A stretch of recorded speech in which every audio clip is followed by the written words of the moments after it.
Здравейте! Вие сте с разкази от работилницата. Аз съм Андрей. Този път ще ви представя изработката на един познат предмет, който е едновременно утилитарен и декоративен. Кожена кания за нож. Думата кания в българския представлява адаптирана заемка от турски език. Синонимна е с българската дума ножница и представлява кълъв за хладно оръжие. Нож, меч, кама и други. Служи за предпазване на острието от влага, повреди и замърсяване, а същевременно пази носителя му от случайно нараняване. От векове и дори хилядолетия каниите са изработвани традиционно от кожа, дърво или метал, както и понякога от съчетания от два или дори всички тези материали. Макар и по-рядко, кании са се правили и от друго, като кост, рог или слонова кост, например. В наши дни широко са разпространени кании за ножове от пластмаса. Могат да бъдат без украса или с повече или по-малко богата декорация, като по-украсените са същински произведения на изкуството и предмети на лукса. Макар ножове да се използват от хората и техните предци от повече от милион години, кога започва употребата на кании е невъзможно да се каже със сигурност. Това се дължи на факта, че в най-древни времена материалите, от които са се изработвали, просто не се съхраняват толкова добре, колкото каменните остриета, които са предпазвали. Че неметални ножове са били държани в кании, все пак е доказано от археологически находки. Може би най-старата запазена такава е открита с така наречения леден човек Йоци. Както вече съм споменал и в други видеа, това е названието, дадено на откритото в ледник в Йотсталските Алпи в Италия, тяло на човек от каменомедната епоха, запазено заедно с цялото му облекло и екипировка. В това число се включва и неговият нож с кремъчно острие и дървена дръжка, намерен с изцяло запазена кания, изработена от плетено липово лико. Тази находка се датира на повече от 3500 години. Друг интересен пример е кристалният кинжал, открит близо до Севиля, в днешна Испания, който от преди 5000 години е имал кания от слонова кост. Към момента не са известни кании по-ранни от тези, макар да може да се допусне, че такива е имало. Във времената след това, и особено след масовото навлизане на металните остриета през бронзовата и железната епохи, имаме множество доказателства за употреба на кании, както от намерени екземпляри, така и от описания и рисунки. Много от тях са богато украсени и с декоративни пластини от благородни метали. Традиция, която в някаква степен се е запазила и до днес. Днес ще изработя кания за ето този нож за дърворезба, който си изработих наскоро. Ще я направя изцяло от кожа. Както обикновено, ще използвам минимум от специализирани инструменти. Ще я украся със сравнително проста декорация, само за да покажа как се прави. Длъжен съм да подчертая, че изработката на кании не ми е специалност и със сигурност има хора, които могат да се справят по-добре от мен. Целта ми днес не е да блесна с майсторство, а да ви покажа основните принципи за направата на едно такова изделие и как то може да бъде едновременно практично и красиво. Нека да ви представя материалите и инструментите, които ще използвам в днешното видео. Най-напред, това е ножът, за който ще направя кания. Тези парчета кожа ще са главният ми материал. Освен тях ще ми трябва молив, линия или с хартия, макетен нож, боя за кожа, промазан конец, две игли, шило, този инструмент за пробиване на дупки, гумен чук, една пръчка, ще видите накрая за какво ми е така. Също така, за украсяването, това са две самоделни инструментчета за щамповане на кожа. Първата ми стъпка ще е да си направя шаблон от хартия, по който после да изрежа кожата. Ще започнем като най-напред. Сгънем на две листа, който съм взел. Това е половин лист А4.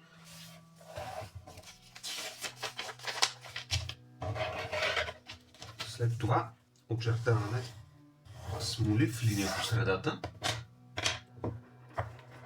Поставяме ножа ето така, точно средата на гърба му да е върху линията. И го завъртаме така. Виждате, тук остава известно разстояние. Отбелязваме с няколко точки, можем и да очертаем, ако искаме, отбелязваме формата на ножа. Защо остана това разстояние между центъра и гърба? Защото, както може да видите, дръжката на ножа е сравнително дебела. Не е плоска, тази е кръгла. Ширината е почти 3 см, 2,7 мисля, че. Ако опра ножа директно тук, канията ми ще стане прекалено тясна, няма да отговаря по размер. Няма нужда да правим точна рисунка, а по-скоро схема. След като грубо сме си очертали ножа, сега ще направим очертанията на самата кания. Пускаме отпред разстояние от, да речем, сантиметър и 2-3 мм, малко повече от сантиметър. Никога не е излишно, ако направим канията малко по-голяма, накрая винаги можем да изрежем излишното. Не можем да добавим. Тук правим, от тази страна правим същото, така правим и тук. В тази част обаче, тъй като, забележете, от тази страна на ножа имаме същия момент като от този, широк е. Ще пуснем по-дълга линия, няма да е сантиметър и 2-3 мм, ще го направим около 2 см. Ние не искаме канията да стига до края на самата дръжка на ножа. Можем да направим такава кания, но разбира се, тогава няма да можем да вадим и поставяме ножа спокойно вътре. Затова ще направим приблизително до тук. Бихме могли да направим просто една такава права линия.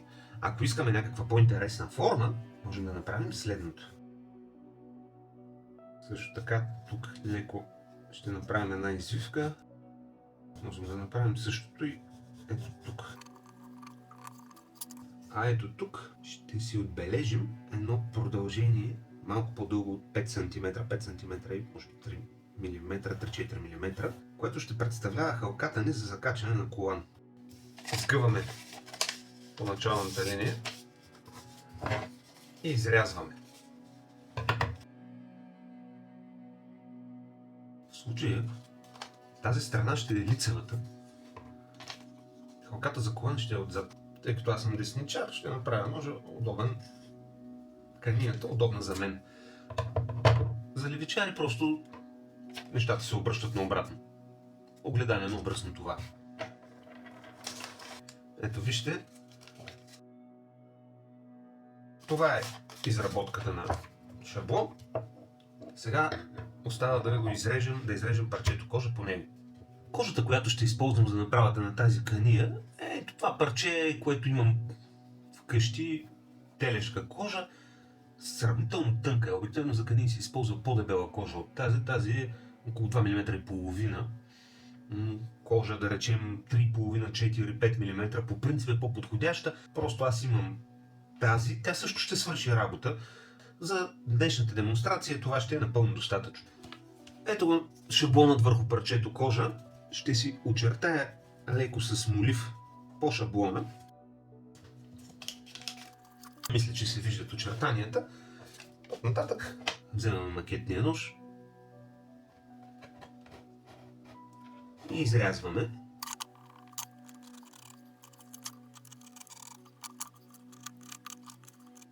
Ето кожата ни вече е готова, изрязана по шаблон.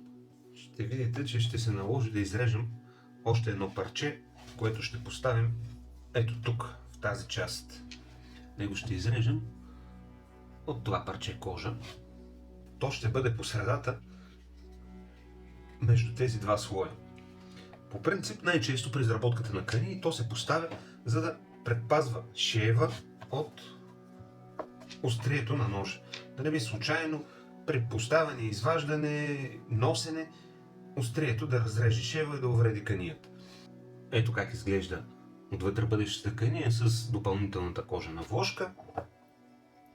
Наложи се да направя няколко парчета, но това не е проблем. Ако имах едно цяло по-широко парче, щях да изрежа наведнъж. Тя ще бъде прикрепена с малко лепило и с конците към другата част на кожата и въобще няма да си личи, тъй като ще е отвътре, че е от отделни парчета. Сега ще залепя парчетата на този междинен слой кожа, най-напред едно за друго, а след това и към останалата част от канията ще използвам лепило, колкото да ги фиксирам за шиенето, да не се разместват по време на шиенето. Лепилото, което ще използвам, това е лепило за обувки. Сега ще изчакам да изсъхне. Ето този елемент вече залепна достатъчно добре. Сега остава да го свържем с останалата част, отново с залепене. Слоя лепило е сравнително тънък. Преди лепилото да се е втвърдило, можем при нужда да коригираме.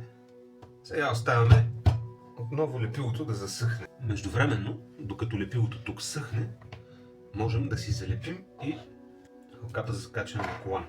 По същата причина, за да я фиксираме на място за шиенето. Нанасяме лепило върху 4-5 мм от кожата.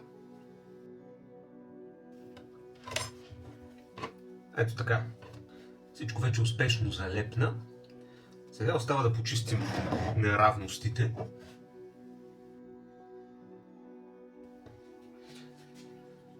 Тази част е готова. Сега трябва да си маркираме дупките. Правим това в този момент, защото после шиенето, след като съберем канията, ще е много по-трудно осъществимо от тук.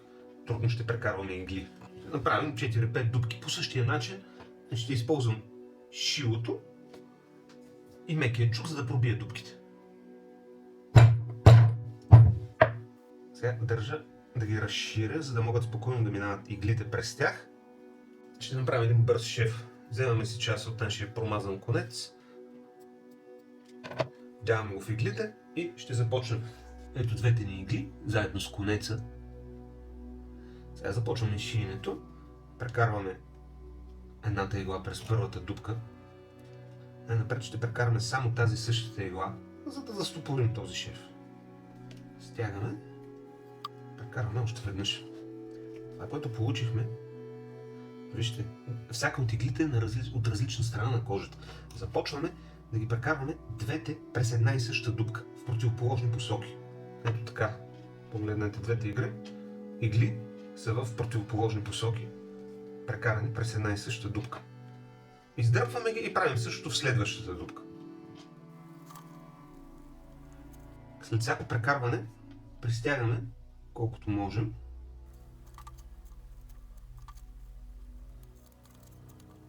Тук сме готови. Бихме могли, за да приключим, просто да върнем един-два пъти иглите назад, да се закрепят. Друго, което бихме могли също да направим, ако искаме, е да направим още един ред. Ако се притеснявате поради някаква причина, че това място ще бъде прекалено натоварено и може да се увреди този шев, че не е достатъчен, може да се направи втори ред. Прекарваме един-два пъти насам, просто за да се закрепят иглите, след което сме готови с тази част. Този шев е готов. Може да отрежем конеца, за да сме сигурни, че няма да се разнищи. Запалка разтапяме краищата. Готово. Следващата ми стъпка ще е да увия ножа изцяло в обикновено кухненско фолио, за да го предпазя от влага. Откъде ще дойде тази влага, ще видите съвсем скоро след това. Трябва да го увием хубаво, плътно.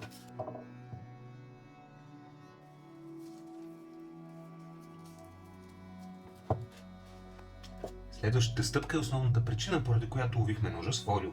В тази купа съм сипал топла, но не и гореща вода. И сега ще пусна нашият кожен кълъп вътре, докато се напои хубаво. Може би 5, максимум 10 минути би трябвало да са му достатъчно. Вижте как, като поседе известно време във водата, кожата вече не плува отгоре. Това е достатъчно киснене. Можем да я извадим. Това, с което ще продължа, е декорирането на канията. Ще използваме така наречения метод на щамповане. За него ни трябва някаква твърда повърхност и да поставим тази част на кожата, която ще декорираме, върху нея.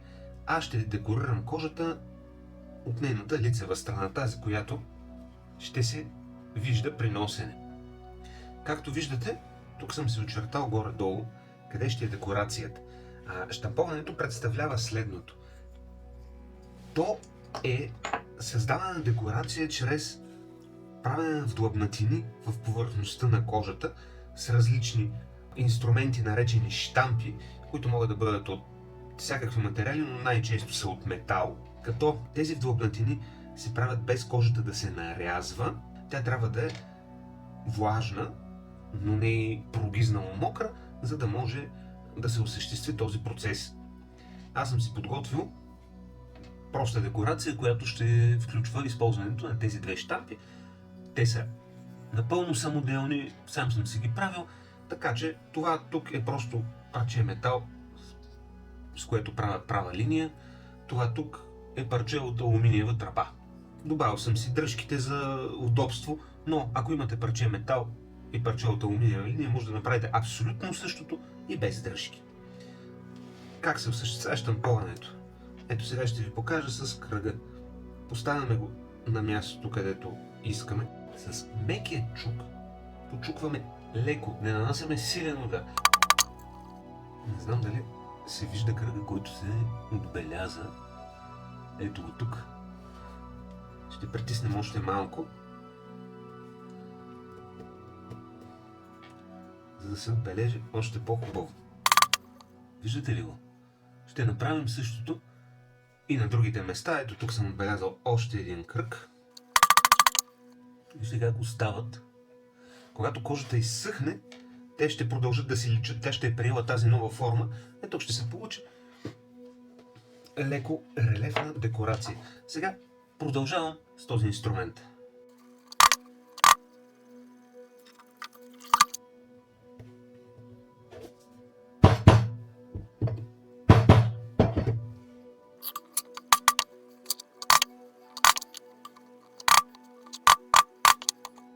Получихме ето този декоративен елемент.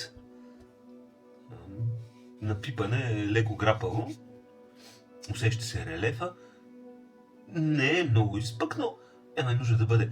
За мен беше важно в случая да ви покажа по-скоро принципа как се прави такава декорация, отколкото да направя някакво невероятно произведение. След декорацията следва още мократа кожа, влажна, както се изразих по-рано, да я оформим около ножа. Какво имам предвид? Поставяме вътре увития в фолио нож и предаваме формата, която ще искаме да има накрая. Ето вижте, тук отгоре остава декорираната част. След изсъхване, ако сега хубаво оформим кожата по ножа, след като изсъхне, тя ще се свие и втвърди в сравнение с това, което е била преди намокрането, и така ще запази тази форма, която няма как да я предадем, когато е суха. За да сме сигурни в това, което правим, да използваме нещо, което да я притисне, така докато съхне. Ето, например, в тази част ще използвам едно менгеме. Ето я, канията в менгемето, заедно с ножа. За да притисна предната част, ще използвам тази щипка. Ще оставя ножа в това състояние, докато кожата поизсъхне. Минаха малко повече от 3 часа. Все още не е изсъхнала напълно кожата. Забележете, вече ето кожата не връща удобно предишното си състояние. Виждате, дори когато е опъна, остават тези издутини. Разбира се, кания може да се направи и без този процес, така обаче тя много по-добре ще обхваща контурите на ножа и след като изсъхне напълно, кожата ще се свие, при което ножът ще влиза много по-плътно в нея и ще е много по-малко вероятно той да изпадне от нея при носене. Извадих го сега от менгемето, защото преди да изсъхне напълно е моментът, в който можем да направим все още някакви промени или приспособления, ако сметнем такива за нужни.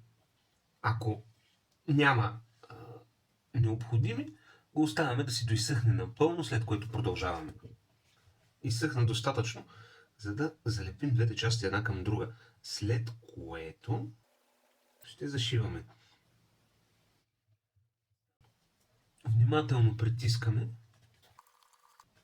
Трябва да го удържим така в продължение на 20 минути. Ето какво получихме след последното залепяне. Сега е време да направим шева. Той ще бъде ето тук. Започнах с пробиването на дупките. Има специални вилици за пробиване на дупки в кожа. Аз нямам такава, имам само това, което по-скоро е от пелезвалка, не е достатъчно силно, за да пробие 4 слоя. Естествено, ако нямате такова нещо, по същия начин може да се използва обикновена вилица. Погледнете. Пробиваме. По този начин мога да осигуря дупките да са на равномерно разстояние, което е по-практично и естетично. Обръщам и просто прекарвам веднъж шилото и от другата страна, за да станат дупките достатъчно широки, да може да минат 2 игли през тях. Готови сме, дойде времето да шием. Процедурата е идентична с тази, която направихме тук. Двете ни игли са вденати в конец. Започваме като прекарваме едната, без значение коя, през първата дупка. За да го застопорим на място, прекарваме веднъж през втората дупка, пак само едната игла. И след това я връщаме отново през първата. Това е един елементарен начин, вместо да правим някакви сложни възли, скрити възли и така нататък. По този начин ние ще подсигурим конеца ни да не се измъква в този край. Стягаме и започваме да прекарваме двете игли едновременно през една и съща дупка в противоположни посоки, както направихме при халката за колана.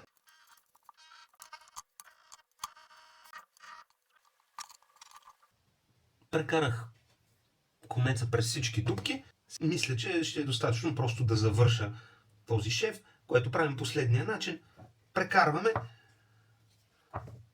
2 пъти назад и считам, че с това всичко ще е приключено. За да скрием края на конеца, ето така, прекарваме го през следващата дупка, но вместо да го изкараме от другата страна, се стараем да го изкараме между пластовете кожа. Правим същото и с другия конец. Това, което ми остана, е да изрежа тук неравните части, след което ще загладим ръба, ще боядисаме и ще запечатаме и сме готови.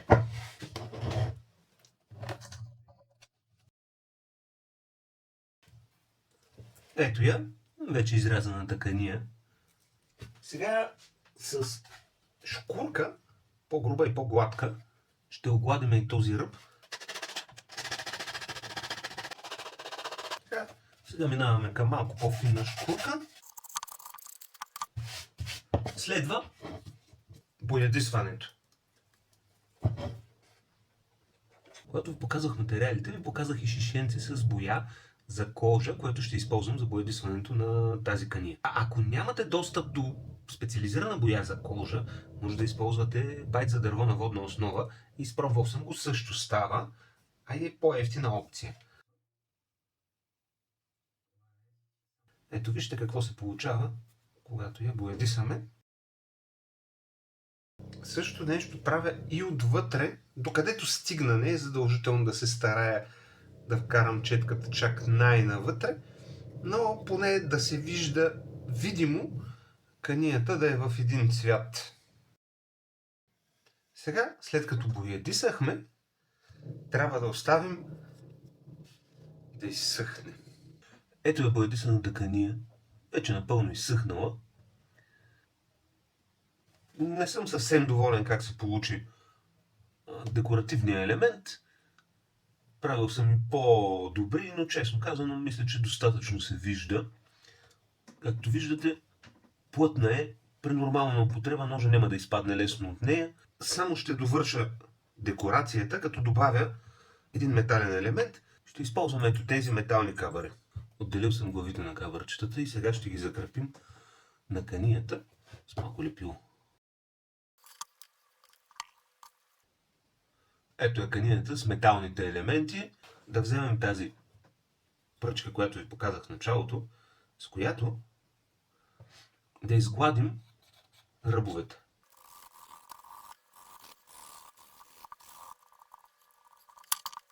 Ето така, ръба е огладен. Този процес, освен всичко друго, помага да се запушат порите в кожата, да не са толкова водопропускливи.